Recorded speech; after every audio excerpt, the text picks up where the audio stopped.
Nothing can be more frustrating when you get settled in to watch some TV and you go to turn it on and you get a black screen. Well, in today's tech video, I'm going to show you how to fix your Sharp TV if you have a black screen.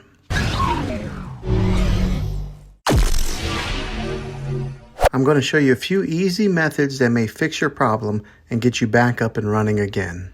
The first one is to change the batteries on your remote. A fresh set of batteries might be all that you need to power the TV back on, so try this method.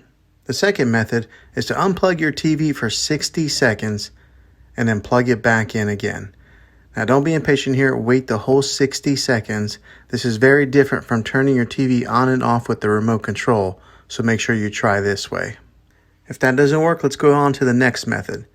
And that's to unplug your TV again and then hold in the power button on the TV for 30 seconds. This is a hard reset of your TV and it'll completely drain any power that is in your device.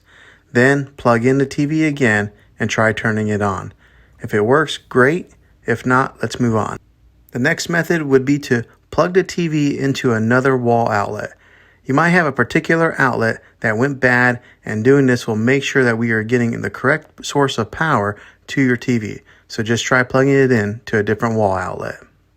The last thing to try would be to check all the cables that are plugged into your TV. This includes the power cable and the HDMI cables. Make sure that they are plugged in all the way, because sometimes some of them may get a little bit loose, not giving your TV the proper connection that it needs to power it on. If that doesn't work, then you might have to buy a new TV. Sometimes it's better just to buy a new TV than to get one repaired because of how TVs have come down in price the past few years. I'll put a few links in the description down below of some recommended TVs. Well, thanks for watching this video, guys. If it was helpful to you, go ahead and throw a thumbs up on it.